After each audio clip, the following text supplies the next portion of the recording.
Welcome to the Critical Bodies in Conversation series organized by Bomovo and online seminars. Our aim in this series is to bring together activists and sports and movement practitioners working against discrimination and oppression. We want to expose and analyze such structures and attitudes in these conversations and open up ways of physical and social empowerment for disadvantaged groups. So far, our conversations traverse questions of ability, gender, class, ecology, mobility, immigration, race, and many more. You can watch the recordings on our YouTube channel and Facebook channel.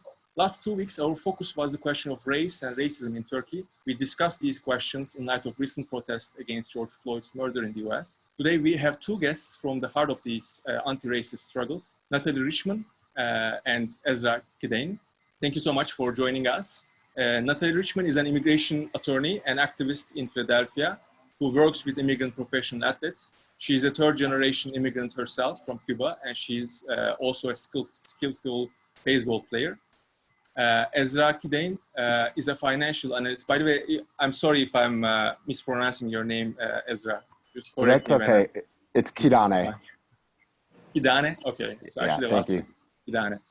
So Ezra Kidane is a financial analyst in Washington, D.C., who takes interest in the intersection of professional sports and race in the United States. He is an Eritrean American and considered a cultural sports historian by friends.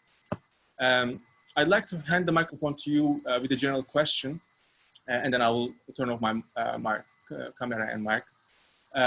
So I was wondering if you can begin by talking a bit about yourselves and your relationship to sports and anti-racist struggles in sports. I was hoping maybe we can start with Natalie and then turn to Ezra. Sure. Thanks, Jatin. So my name is Natalie Richman. I'm an immigration attorney in the United States, in Philadelphia specifically. I grew up having sports as a very important in my life. As JT mentioned, my family's Cuban American. And so we grew up with a big love of baseball. There's a big presence of American recruiters, and everyone, in Cuba knows about all the American sports teams. And so I went to law school and was involved in the human rights clinic there, in the asylum clinic, helping people get asylum status, refugee status in the United States. Then I worked for the Department of Justice in the United States and also worked in immigration, and left quite quickly after the Trump administration took over, and now in private practice here. And my practice still involves a lot of asylum seekers, but we also do represent athletes who are looking to come to the United States to work and participate in this system. That is a multi-billion-dollar system in the United States. So we do work and help prepare people to come and do that. So I think my background is very much, I also played sports in high school and college. And so they've always been a really important part of my life. Since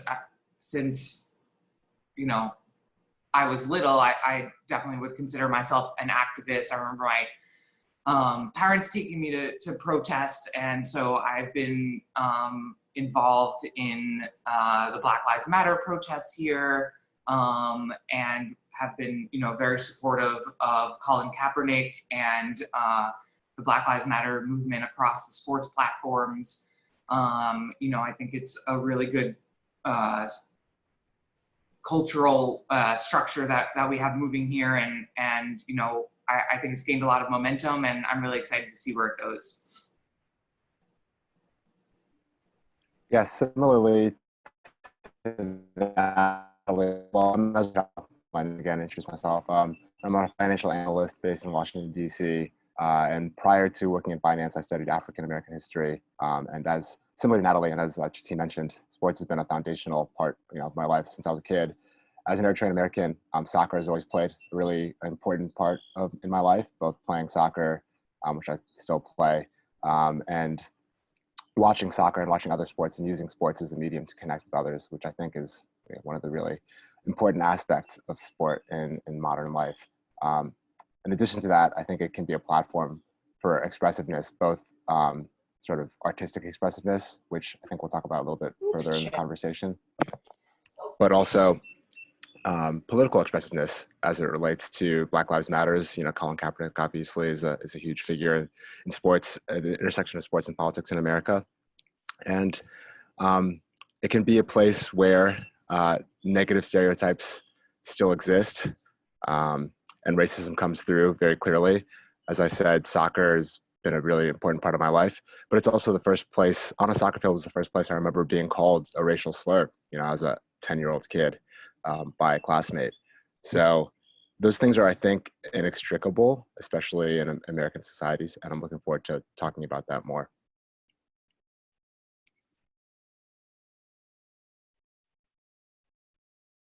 Natalie, I think you're on mute.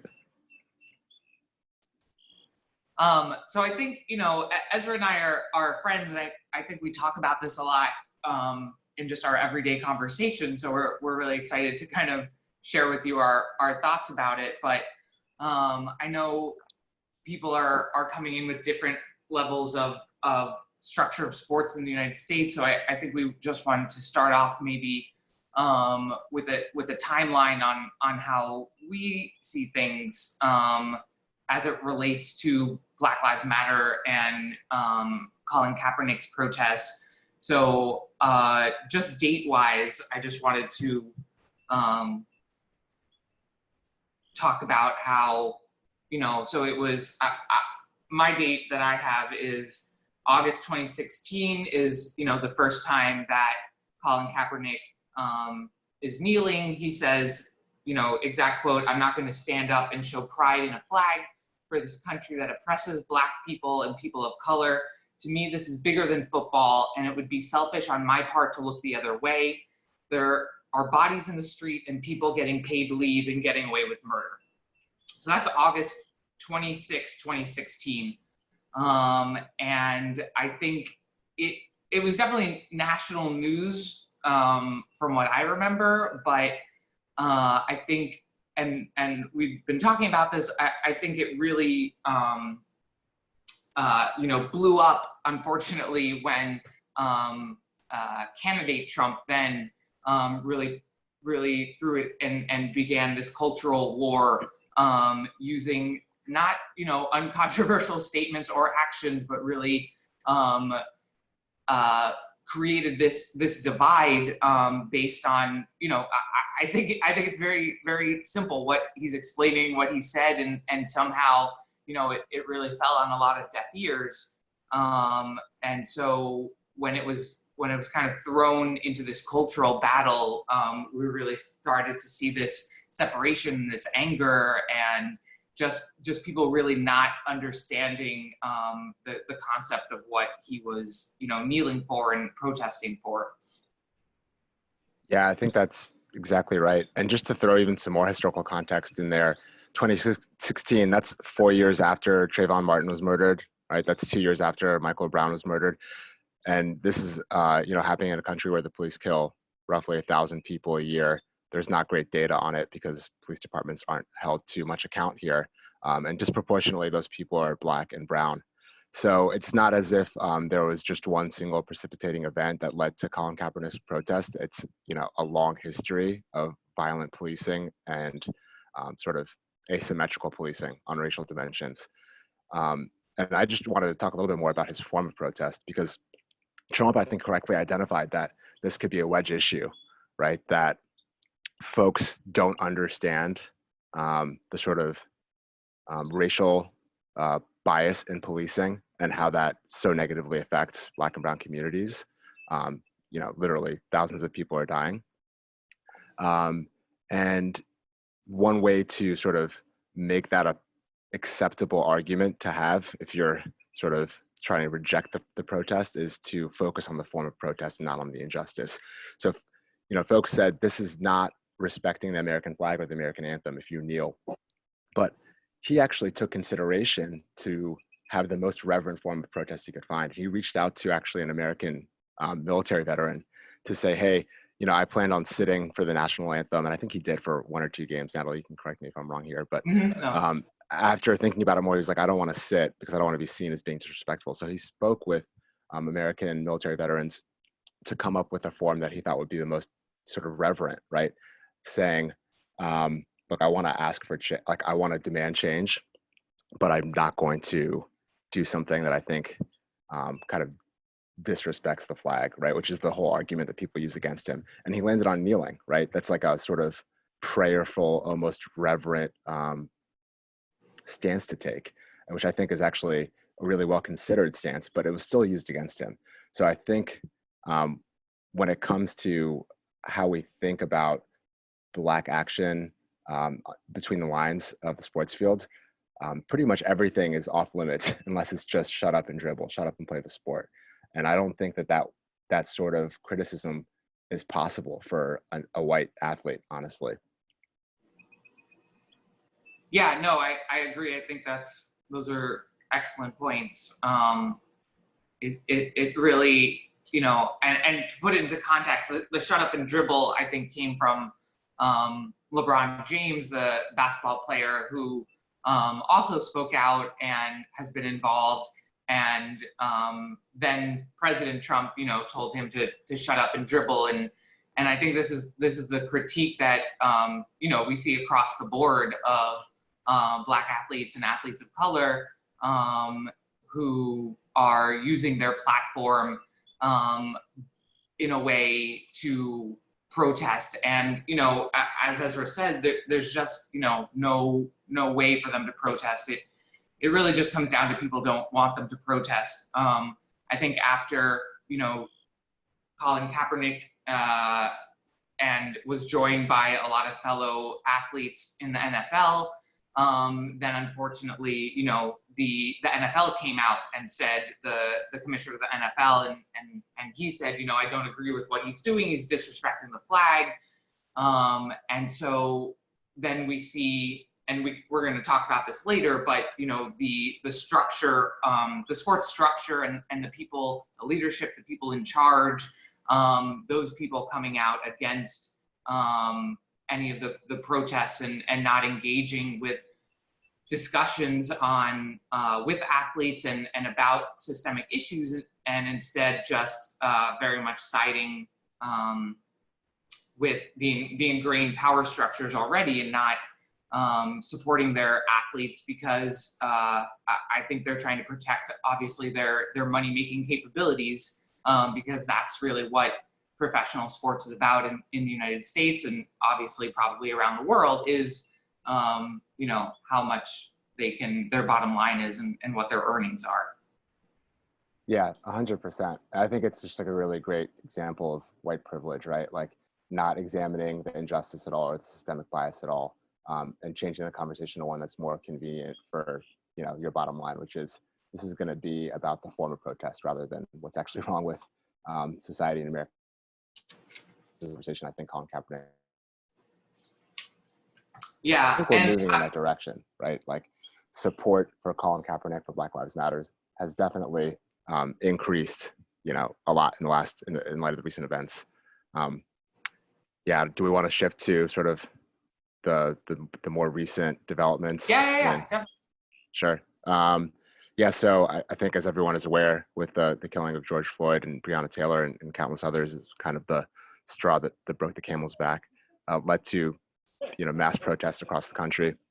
And as those protests have unfolded, American public support for the Black Lives Matter movement and sort of, you know, the leaders of that movement, as well as Colin Kaepernick, has really increased dramatically in the last couple of months.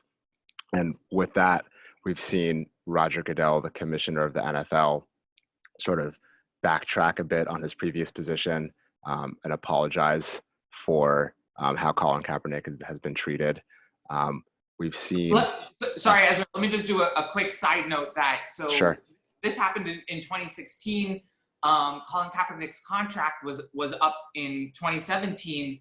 And since that time, he has, he has been blackballed basically by the NFL. And so since 2017, even though he's a highly rated quarterback, he should be playing. There are a variety of teams that need quarterbacks. No team has signed him, and no team has even really shown interest. And he actually filed a lawsuit against the NFL owner, saying that there was a conspiracy and with the NFL to keep him from playing.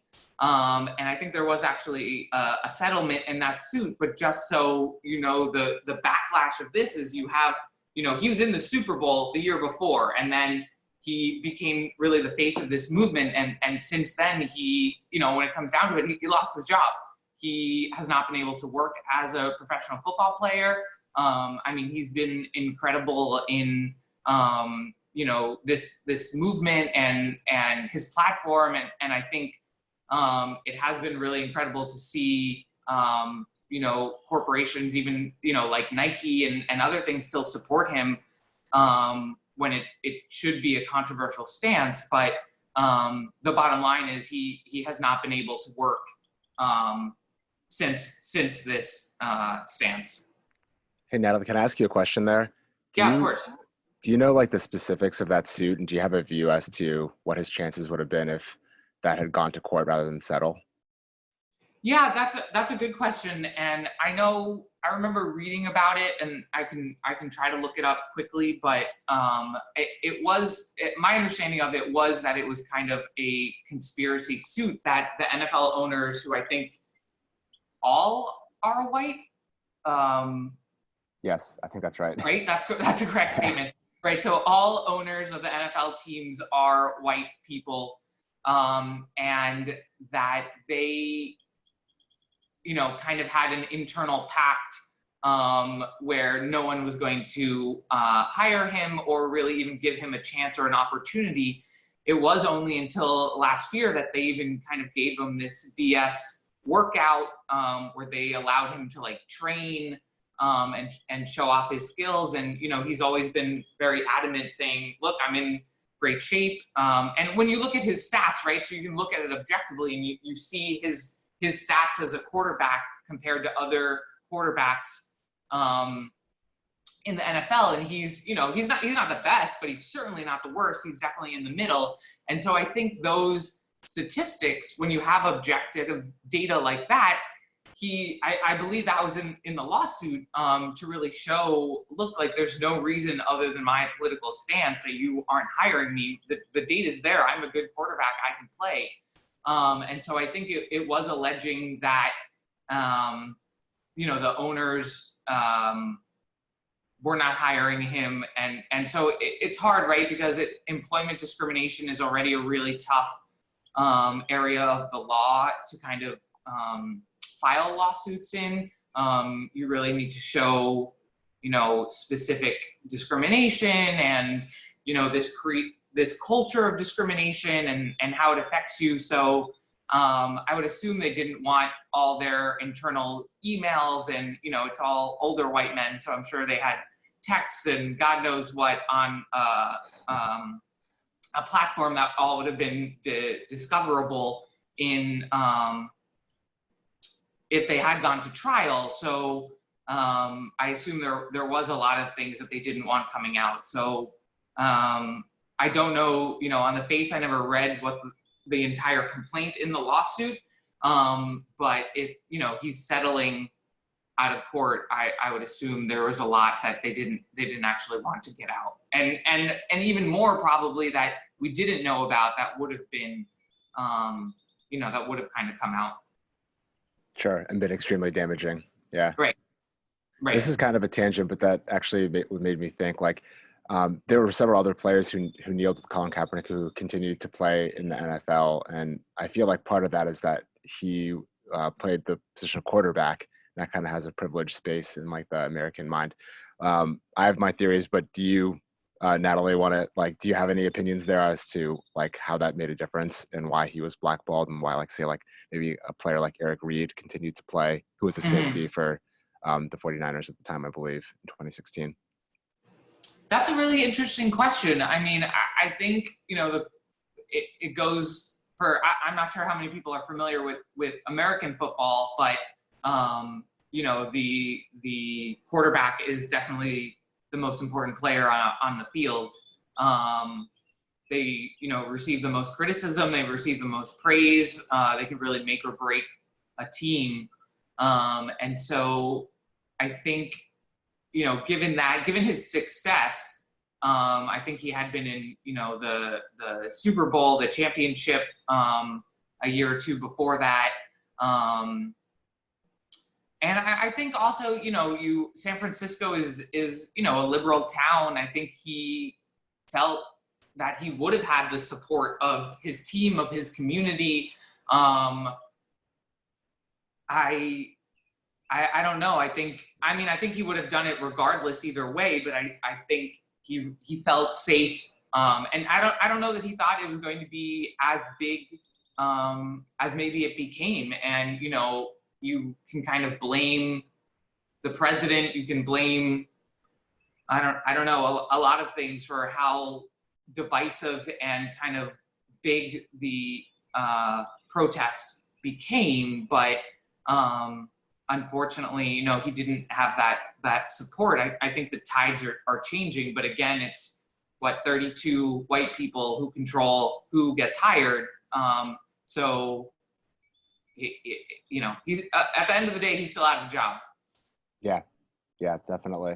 I think it was probably a little bit before our time, but you know, it wasn't so long ago that it was openly discussed that Black people couldn't play quarterback, right? Like they just weren't fit for the position. Right. I feel like that does have a role. I never thought about the position as like, or San Francisco's, you know, the potential impact it would have playing in a more liberal city. That's an interesting point. It turns out, I guess, wasn't enough to shore up support for Kaepernick and the NFL at the time. We'll see. We'll see if a team is willing to sign him now with the tide sort of turning in favor of the Black Lives Matter movement. Yeah.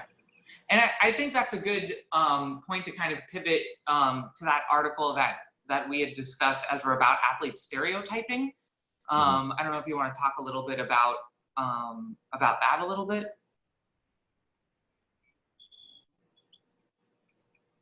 Yeah, sure. So there was a quote in The Guardian a few years ago that Natalie and I read and kind of chatted about before this discussion that I thought was pretty interesting. One of the main points that they make in the article, the author makes in the article, is that you know, sort of negative stereotyping of Black athletes in America is still widely pervasive. The discussion has kind of shifted from an openly racist conversation to one that uses more coded language. So as I alluded to before, you know, in the past, it wasn't uncommon to hear folks say, you know, that person can't play quarterback because they're Black. This is a position for leaders. We need, you know, white people in charge. Now that conversation happens kind of with more coded language. So one example was Lamar, I can't remember his last name, who played for Louisville, Jackson. Yeah. And so he was awarded the Heisman Trophy, which goes to the best college football player in the country each year. He was literally the best at his job and the best quarterback in the country. When he was being drafted into the NFL, there's a sort of thing called the combine where you do sort of like physical tests, you know, speed, strength, agility, and there's also an interview portion. And in the interview, he was asked, I think more than once, would you be willing to play wide receiver in the NFL rather than quarterback? So I don't think anyone ever finished that sentence, right? In 2000, this would have been 2018, of like, would you be willing to play wide receiver because you're Black? But there's a sort of ellipses at the end of that question, right? Like, would you be willing to play wide receiver? No one would ask a white quarterback Heisman Trophy winner. No one has ever asked a white quarterback who's won the Heisman Trophy if they would like to switch positions, because it's on its face a nonsensical question. But at the time, and I think if it happened again today, probably, it became a legitimate point of discussion, right? The sports pundits basically took either side of that question as a legitimate debate to say, oh, maybe he should play wide receiver. Kind of validating the implicit racism in that question. And it's, you know, it's frankly absurd, right? Like if you look at how he's performed over the I guess, first 2 years of his career now, is that right? Yeah. He's been one of the best quarterbacks in the country. He led the Baltimore Ravens to, I think, the best or second best record in the league last year. Led them to the playoffs. As a young quarterback, it's very difficult to do. And it is, looks like he'll be probably one of the best quarterbacks in the NFL for years to come. In addition to that, the quarterback who won the Super Bowl last year was another Black athlete, right? So we kind of know that there's no merit to this idea that Black people, it would be like saying like Black people can't play goalkeeper, right? Like why would you think that would be the case other than some sort of like ingrained racism as to this is a position of power, this is a position that leads to leadership positions outside of football later in life, politics, potentially business. So we must preserve it as a white space. I think we're moving away from that, but it's still, I think, a really big part of American sports, unfortunately. Yeah, definitely. And I think part of what we were reading and we discovered is also, the journalism surrounding it and the sports commentary that really either subconsciously or probably consciously reinforce those stereotypes. So, for instance, it's a little different, but there was a study about professional football players, soccer players in Europe, and they really showed that when they were talking about the white soccer players, they talked about their intelligence and their movement and just their leadership on the field versus when they were talking about Black and brown soccer players, they were talking about their strength and their physical prowess, and how this idea of it's just genetics and that's why they're so good. And there's this concept of I believe it's called stacking, the concept that athletes are well suited to play their position based on their race or their ethnicity. And so I think they talked about this concept is definitely used in baseball. Latinos are always better at shortstop or second base, and the same thing. Black football players should always be wide receivers because they're fast. And those stereotypes that are kind of used to still negatively cover athletes of color. I think they shift also as well. There was a journalism study done just about how Black athletes are covered outside of the league of sports. And so, there's much more negative coverage about Black athletes with domestic violence or any physical altercations versus their white counterparts who are being arrested, at the same rate for domestic violence, physical violence, driving, while intoxicated, other things like that. And they really showed the negative biases towards the athletes of color in the United States. So I think we're still receiving those stereotypes through announcers, through journalism, through publications about these athletes. So it's really coming at them at every way.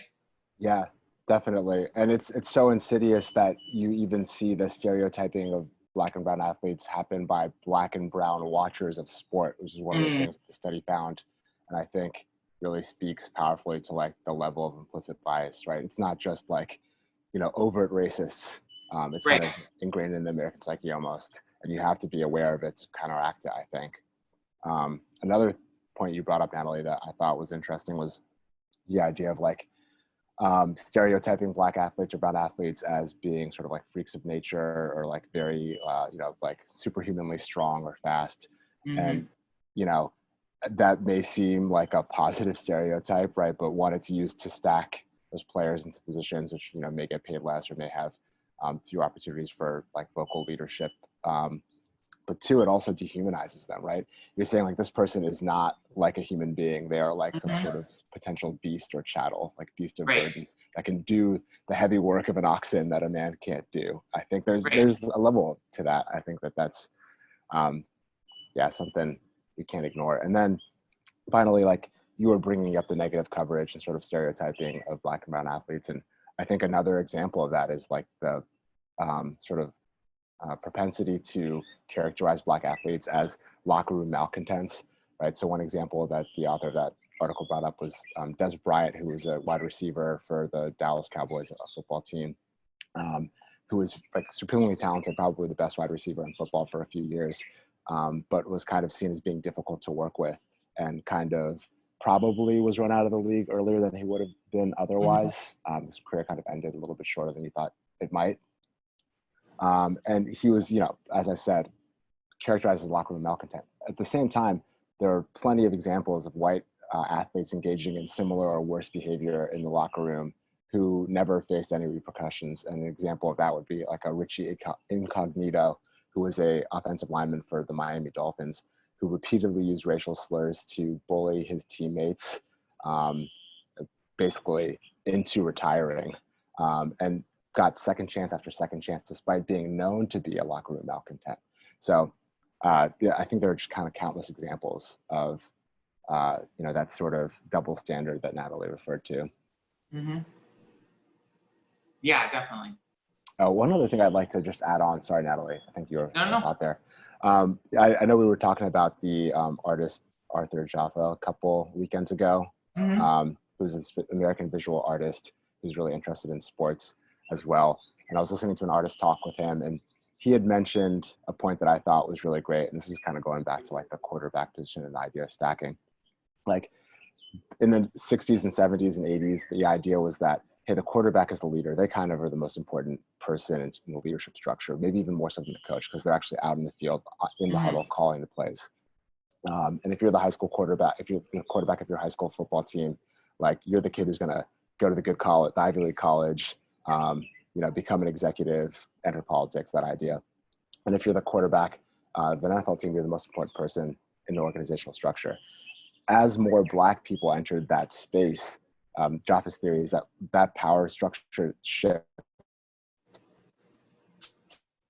for athletes, right? So now the most important is the coach. And people think of the coach as being like sort of the brains behind the entire operation, right? Like Tom Brady isn't the most important person, it's Bill Belichick. And neither of those people are Black, but it reflects the changing landscape. And I think his theory is that as we see more Black coaches, which we don't really see, doesn't happen very often in the NFL for a lot of the reasons we just discussed, that organizational structure may shift again, right? It's not the coach is the most important person, it's the general manager or the owner. They're the architects of this team. So I'm curious to see how that develops. I think that theory has legs, but just an idea. Yeah, no, I think that's a very interesting concept, and I think it helps me transition because I really wanted to explain college sports and the problematic structure with college sports because I think it's really unique. Unfortunately, the way that we do things in the United States with college, I don't know, and correct me if I'm wrong, that there's any other country that kind of has this NCAA scam set up the same way that we do, basically. Yeah, not to my knowledge. And it's crazy. College athletics, mainly basketball and football, are huge revenue drivers for colleges and often profit centers for colleges throughout the country. There's huge dollars involved. It's a multi-billion-dollar industry, and one in which sort of the vast majority of workers in that system don't get paid at all, so none of the players can be paid. I know that in most states in the United States, the highest paid public employee is usually the football coach of the biggest university in that state. So just to put like some context around it, in Alabama, the University of Alabama's head football coach gets paid roughly $8 million a year. The head football coach of Clemson University, which is a public institution in South Carolina, makes about $9 million a year. And those are the two best programs in the country. But even if you go down a tier to like the University of Virginia, which is my alma mater, the head coach there, and this is a team that maybe is like the 50th best team in the country, you know, not great. He makes $3 million a year, right? So compare that to like an average professor's salary. It's an order of magnitude larger, right? Almost 2 orders of magnitude larger. Right. And, you know, thinking about the organization as a whole, in Alabama, the University of Alabama made $48 million of profit in 2018 off of its football program. There are roughly 80 players on that roster who are putting in full-time hours, you know, for the program, who make no money and are actually disallowed from making money in any way from their image or likeness or their ability to play football while they're in the, you know, in college. Otherwise, they'll be kicked off the team, ineligible to participate, and probably ineligible really to become a professional, because there's a lockstep pathway, especially in football, from college athletics to professional sports. So it really, like as Natalie said, I think it's a scam, and much more concise explanation. I just want to backtrack so people understand kind of the process. I think in other places when people go to university, you know, they're there for an education, surprisingly enough, in other countries, not to play basically professional sports as a full-time job at their university. So unfortunately in the United States, our kind of pipeline system before you go to professional athletics, I think most places, you know, you go to like the club team at an early age. You're not really playing sports professionally at university. But in the United States, what you see is, you know, the high school athletes will go to big universities, and their full-time job when they're there is playing sports. So they're, you know, putting in, I don't even know how many hours a week, probably, you know, 50 hours a week. And they are not getting paid for anything. The scam idea that Ezra and I were talking about is, again, also absurd. The cost of education in the United States, you know, a lot of private universities we're talking about, you know, $50,000 for a year of tuition. And, you know, public universities have a little bit of a lower cost, but the athletes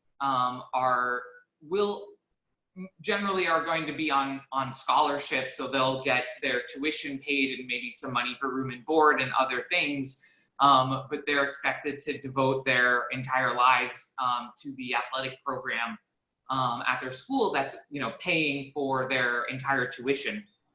So I think they did a poll, and they said 54% of college athletes say that they don't have enough time to study, and 80% said that that they have missed a class, multiple classes for their sports. And so the colleges, like Ezra was saying, are making millions and millions of dollars off of these athletes and who are not getting paid and who are devoting kind of their entire, instead of receiving the actual education they're there for, are really just there to make the school a lot more money. And so we had mentioned it, the NCAA, which is the National College Athletic Association, I believe, you know, they made $1 billion last year. They're kind of the organizing structure of all the colleges, and they organize like the final tournaments for everything. You know, they're making $1 billion plus, and in return, the only thing the athletes get are scholarships. Like Ezra said, they're not allowed to receive any form of payment, or they will be suspended. Even sometimes, you know, there are examples of accepting a meal from an alum, you know, accepting a trip, any sort of like gifts or anything like that. It's just preposterous. I think it's absurd, this idea that they're basically used. And again, to tie it back in with race, right, we're looking at, so the biggest two money makers are college football and college basketball. And I believe I had the numbers pulled up, but I think it's both majority at this point. It's, you know, in predominantly, the 50%, right, predominantly Black athletes who are leading these and are being taken advantage of kind of the most. Yeah, that's like so well put. And not only are they like sanctioned sort of by like administratively by the rules of the NCAA, I think they're vilified, right? Like if you accept even a meal as like a hungry, like these are kids who have, bills to, they have to pay for their food and they have no way to make money or no time to take a job. You get a free meal from a fan and now you're not only prohibited from playing sports, but are vilified in the press. It seems really unfair. And a little more context there. In college basketball, there's sort of like more flexibility to leave the college athletics world and sort of join the NBA, declare yourself for the NBA draft and try to become a professional. And there's usually a lot of moralizing around that, right? So if someone makes the very like reasonable decision that they no longer want to play basketball for free and would like to make a living off of their immense talent, they are often seen as being less than someone who kind of stuck it out and played 4 years for their school, when really the school is taking advantage of them. Mm-hmm.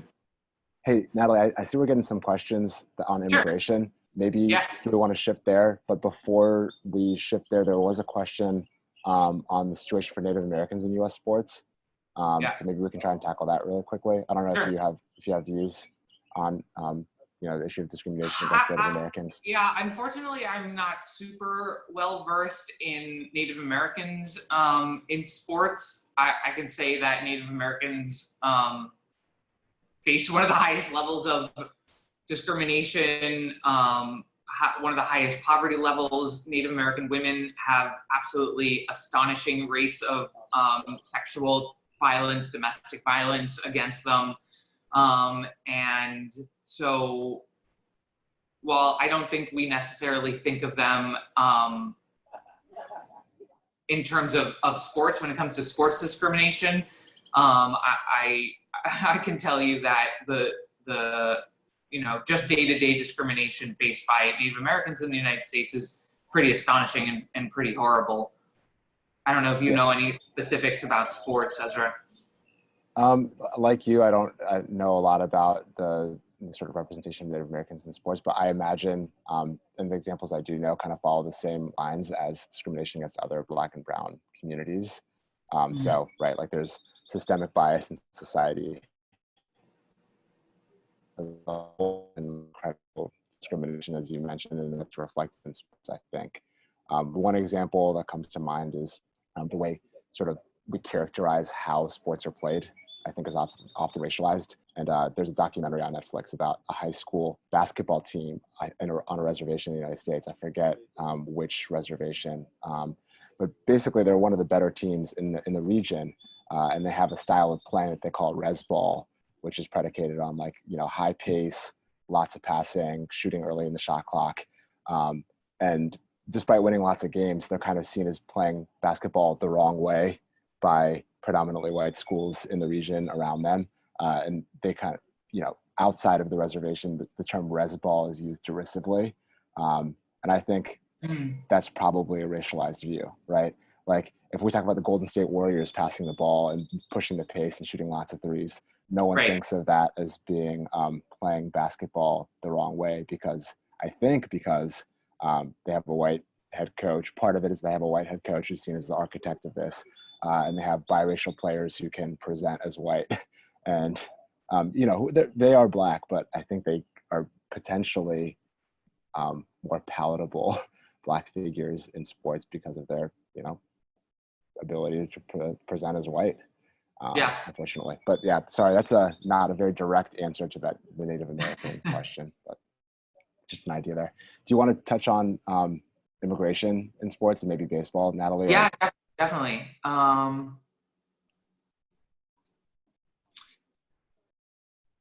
I see there's a question about human trafficking and yes, I can ask my question. Sure. Thank you, Neil. Actually, a few weeks ago, we had a very interesting live conversation with the president of the Association of African Footballers in Istanbul. And there is this huge problem. Sorry. There's a lot of noise. Sorry.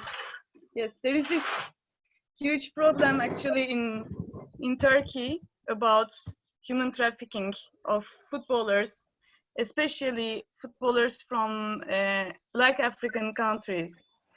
And so there is all this complex situation with, you know, we don't know exactly which kind of mafiotic relations involved and so on, but people are being dragged into this net of human trafficking, and they end up in Istanbul, where they were promised that they will be playing football or soccer, but actually they are just smuggled in, and they can't do, and so they just try to survive, and they have to work in terrible situation. And then that association in Istanbul is actually trying to provide a context and support so that those young men can actually come and play on the field, and they can show their skills, and then maybe they can have a chance to be seen by some coaches of some federations, and actually, you know, like they might have a chance to actually enter the football, a professional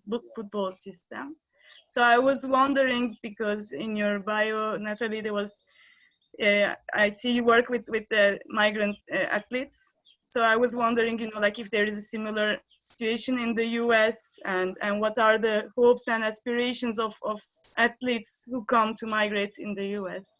Yeah, definitely. That's a great question. Thank you, Neil. I think yes, 100%. We definitely see a lot of those same issues. I think just generally human smuggling and trafficking in the United States is a horrific problem. You know, it's a $1 billion industry. There's a lot of servitude, indentured servitude still in the United States.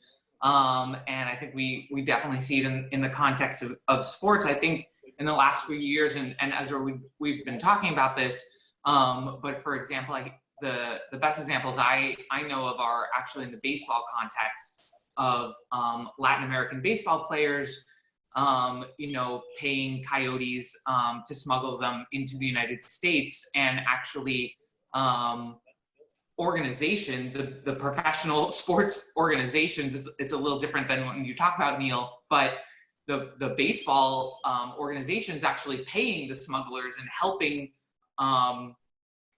negotiate to get the athletes that they want to the United States. So I think the biggest area that we really saw this in and continue to see it in is Cuban baseball players. So right, there's a concept there was a concept in the United States, a legal concept called wet foot, dry foot. And the idea for many years, really since the 50s from Fidel, was that if a Cuban person was able to set foot, like physical, on the land in the United States, they were able to apply for status in the United States. And this was extremely controversial. Obviously, a lot of negative feelings were held by other Latin American countries, by many Americans, that, you know, it was just, that it really encouraged and promoted, you know, people risking their lives. We talked a lot about bolseros, about rafters, about, you know, Cubans just trying to get to the land so they can just step foot on American soil, so they're able to immigrate lawfully. And so I think not recently, but I think what's being exposed, and what was an interesting tactic of the United States government. So this, with the baseball players, this was all kind of done. Everyone knew it was being done. You know, you have your baseball player in Cuba, he's amazing, you gotta get him to the US. And so they would kind of concoct this scheme to be able to work with smugglers to get them to the United States safely. And so it was under actually President Obama. I think a lot of people outside of the immigration community I think a lot of people don't realize how terrible President Obama was actually for immigrants and immigration. You know, he really started the deportation machine that we're really seeing abused, the system abused now. And so he started with the internment, immigration internment camps for families, immigrant families holding children. That was actually, unfortunately, all really created by President Obama. But his tactic and the Department of Justice's tactic was to actually start criminally prosecuting these baseball teams, and more specifically the sports agents who kind of negotiated and set up and worked with the smugglers to get their players from the country to the United States. So they actually arrested some sports agents. Obviously, they arrested the smugglers, but it is a big industry in the United States to try to get, especially in Latin America, to get these people, these players to the U.S. So I think they've been trying to crack down on it in the best way America knows, which is to criminalize it and prosecute it, and try to put people in jail for it without actually addressing any of the underlying conditions of what these money-making professional sports teams are doing and taking advantage of kind of these players, especially young players, kids really, in Latin American countries. Sorry, that was very long-winded answer. Ezra, I don't know if you wanted to add anything. I actually just had like more questions for you, really, because I feel like this is really interesting, and I value your expertise. Like you touched on a little bit, just in the fact that like the general system is exploitative throughout Latin America, not just Cuba. But do you see there being key differences, like maybe between like a Dominican Republic or Venezuela and Cuba? So like I asked because I know like my favorite baseball player is from the Dominican Republic, and he came out of the Nationals like camp in the DR. Right, where they there's several young players, right, like coming up through this camp, and I never thought of that, as a fan, as being a negative thing. But through this conversation, I'm starting to think deeper, like, what are the actual realities of the economics here? Is this a fair employment practice, do you think? Like, how exploitative is it? How does it compare to the situation for Cuban players? Yeah, that's a great question. I mean, I really see it like you have these developmental camps. And so I think it is very similar to the structure we have in the United States, where a lot of, poor Latin American, young men think this is their ticket. They devote their entire lives to these training camps that really, see them as disposable. You have an unlimited source of young men who are just willing to train day and night at these pro training camps to try to get their ticket punched to come to the United States. So I think there are a lot of similarities negatively about kind of that same recruiting method in the United States, where young Black men and other people of color really see sports as their only ticket out of their communities, out of poverty. And so again, these sports teams are not investing in their education, they're not investing in their well-being, they're not investing in the communities surrounding these players. And I'm sure some maybe are, but I think the majority are really taking advantage of these young men's aspirations without kind of second thought on if they don't make it, and really looking at the low level that actually do get professional contracts that they have no other skill set up for success, and also not taking into consideration the health risks. You play for, I know we see it all the time in the United States, like you play college football, professional football, like we're not talking about like little issues. We're talking about major, brain damage. We're talking about physical illnesses and issues that are going to follow you for the rest of your life. And especially in Latin America, I think that young men just don't think about these things and are really just devoted to this idea, and I think 100% that sports teams take advantage of that. You broke up there a little bit for me, Natalie, but I thought the connection you drew between like the willingness to just devote everything to get your ticket punched and drawing that Yep. connection between Latin American athletes and Black American athletes, like, you know, potentially coming from underprivileged situations. That's a really interesting connection that I hadn't thought about. Yeah, really, it enables organizations to take advantage of their desperation, right, to better their lives.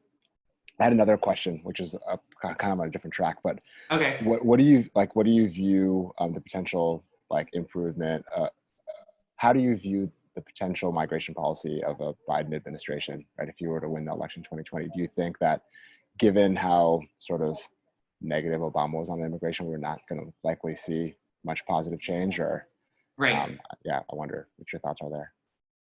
That's an interesting question, and I haven't really dived pretty deep in Biden's specifics. The last I checked, it, you know, it was kind of a broader.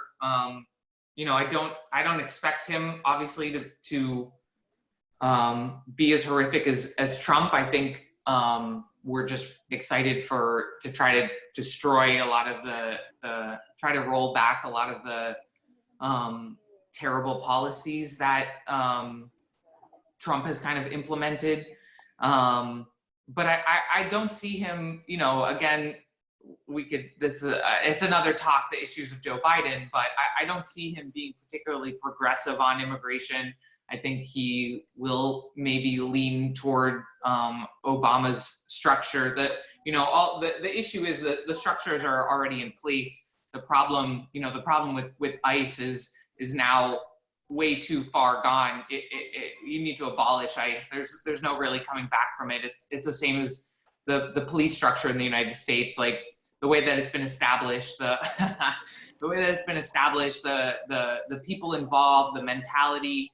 You gotta start over. It's just too horrific. It's too corrupt. It's too dehumanizing. And so if that's you know, I don't know that he'll make that policy choice. It's what he should do. But I think the more offensive policies, at least he will be able to roll back. I don't know criminally how he's going to continue to pursue. You know, we have seen a lot. I mean, we've seen immigration attorneys being pursued criminally for trying to help clients. Again, I think that's very much a Trump policy, Trump era, in just punishing anyone, you know, trying to assist people in the system. But I don't know. There's hope, I guess, maybe. Fingers crossed. Can't be worse than the world we're living now, right? It can't be worse. It can't be worse. Yeah.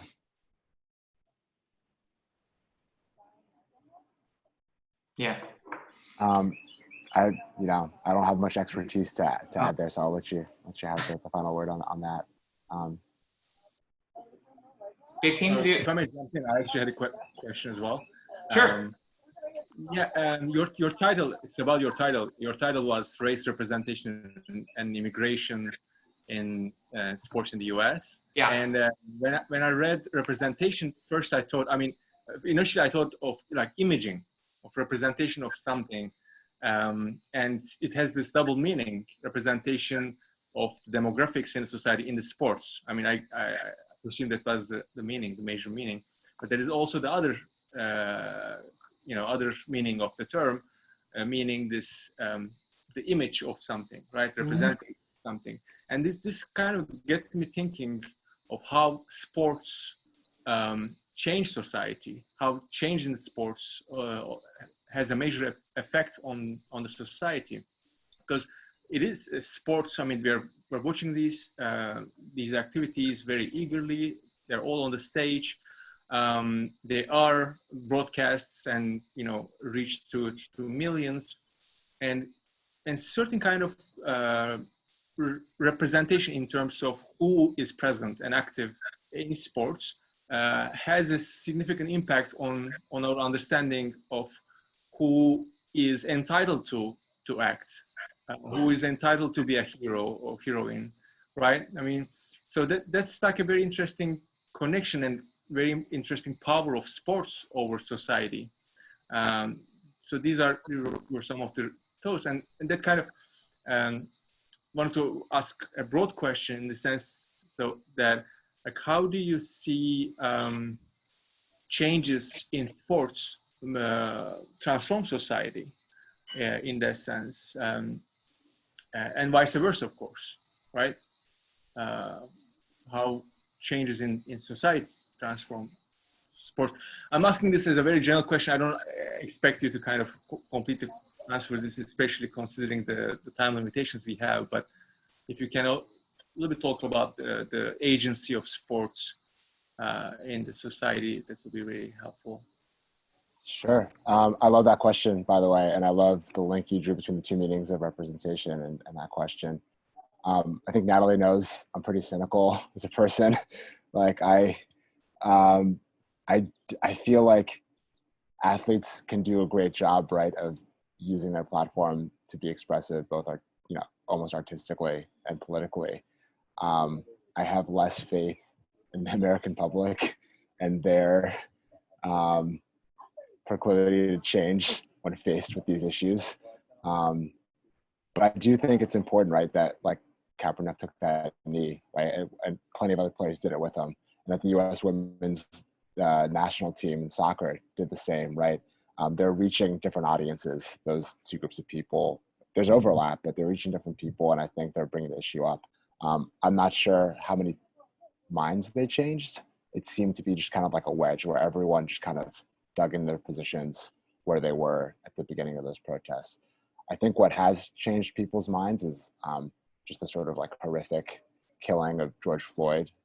Just seeing that portrayed in video is just impossible to ignore. I think the underlying issues, the way that people, I think, kind of ignore it when they sometimes watch sports.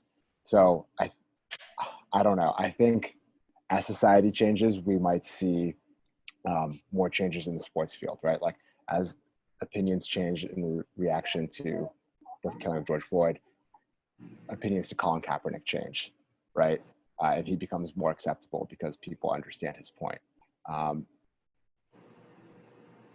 think things can move in the other direction, but I think it's a little bit harder, right? For LeBron James to say, because I believe this is wrong, or I believe this is right, you should take my opinion seriously and consider changing your mind. I think he's just basically speaking to the people who watch basketball already, predominantly liberal audience, overrepresentation of, I think, Black and brown people in that audience relative to the American population.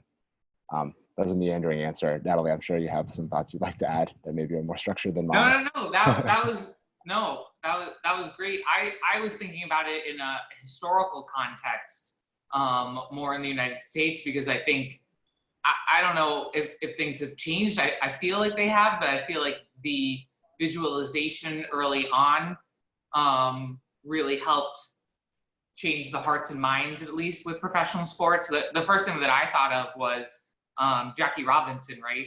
And so I believe, I just did a quick look up, but Jackie Robinson, for those who don't know, was the first African-American baseball player to play in the professional, in Major League Baseball. And so he became the first Black player in 1947. I don't know how much it affected, but in 1948 was desegregation of the armed forces in the United States. It was probably already in the works, but I would want to make at least a tangential link that, if you're opening it up to those contexts in sports, that it's easier for people to digest, and then you have more of a movement, then all of a sudden a year later, the entire armed forces in 48 are desegregated. During that time, obviously you're still working on the entire integration of the American South. But I think at some point, being at least to have some sort of representation and see it at a national level, I think is always really important. to be able to change such a cultural battle like this. Yeah, that's a great point, actually. Going further back in history, that reminded me of Jesse Owens in the 1936 Olympics, right, winning 4 gold medals against the Nazis. I feel like, Right. obviously not around for that. I haven't actually read a lot of the history around that, but I can't imagine that didn't win at least some hearts and minds. Right. But then, yeah, I could argue with myself back and forth all day here. Like that, I think to like Tommy Smith and Robert Carlos at the 1968 Olympics, raising the black fist, the power salute. I don't think they were hailed as heroes back home for doing that, right? Right. But, yeah.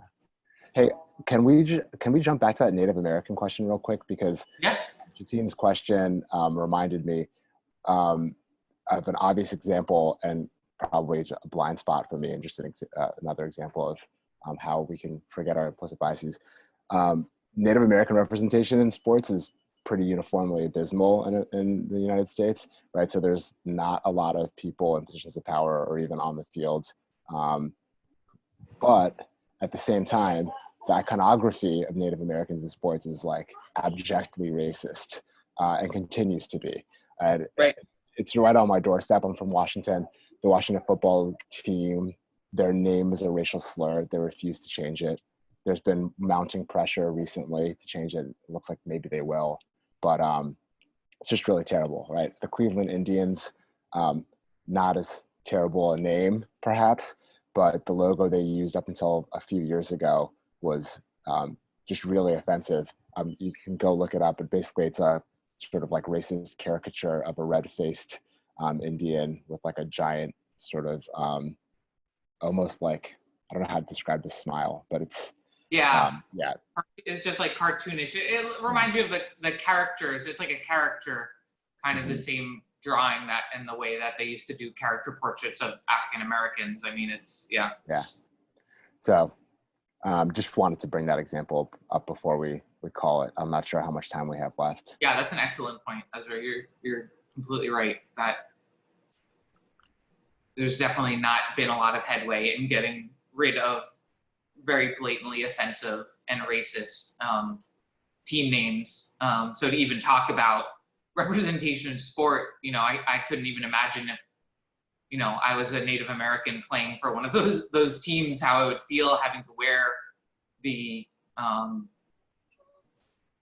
I'm just thinking of costumes, the jerseys, the uniform, the uniforms with those symbols, with those words on it. I mean, it would really be horrific. Yeah, how much more could you dehumanize or devalue a person to say like, hey, we don't need you in our sport. We're not going to see you in our sport except for in this terrible image or in this racial slur. Right. Oh.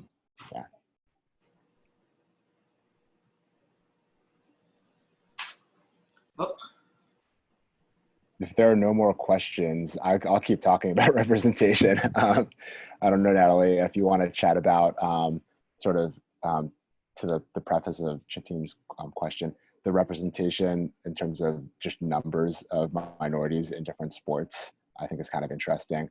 Like on the field, obviously in football and basketball, you see tons of Black players, and not as so much the case in baseball anymore.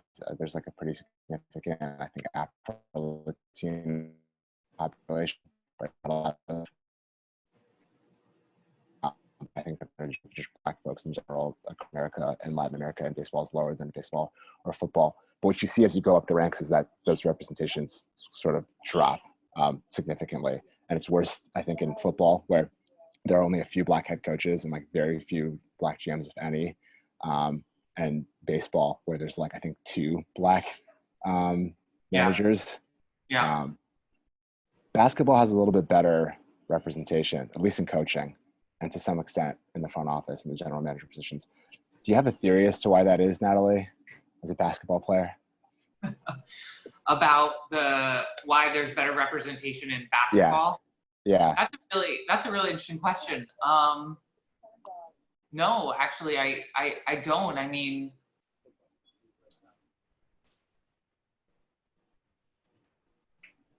I'm not sure. I mean, I think there have been a lot of really successful I mean, there have been a lot of successful Black athletes in every field, but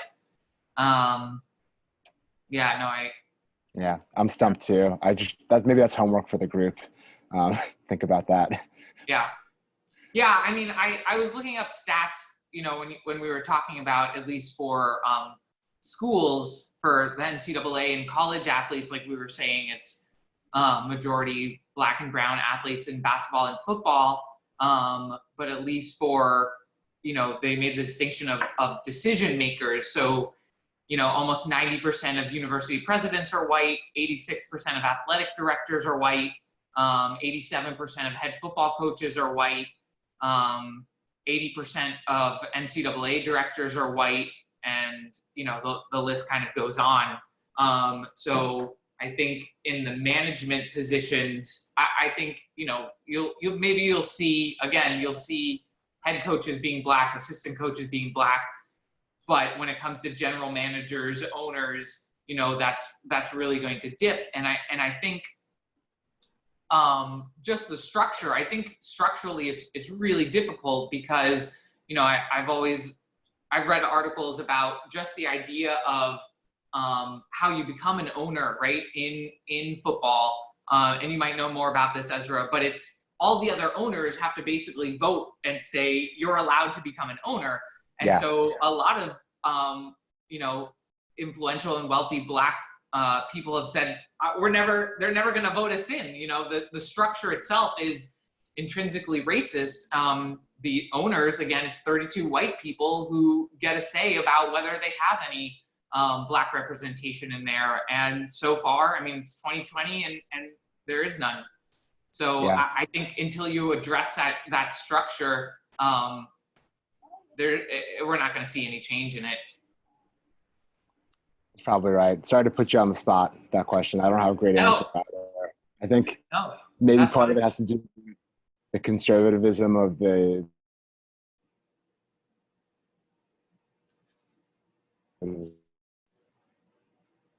Yeah. But it's not a fully formed idea. I think that we're a bit of time. The connection was breaking. Yeah, those are all my final thoughts. So we can wrap it up, JT. All right. Okay. I mean, in the interest of time, because Can you hear me now? We were opening up were so interesting. I mean, and it's actually one of the good things about these conversations that we don't have enough time. We usually end in 1 hour, and just a little bit over 1 hour, and there's so much more to talk about. You know, so we need to cut it out for the moment, but we can actually organize another conversation later, you know, focusing more on some of the questions that we have today. And again, thank you so much for this wonderful conversation, Ezra and Natalie. It was really a great pleasure. And I also would like to thank everyone else who helped organize this, Özgür and Neil and Bomovu team and all seminars team.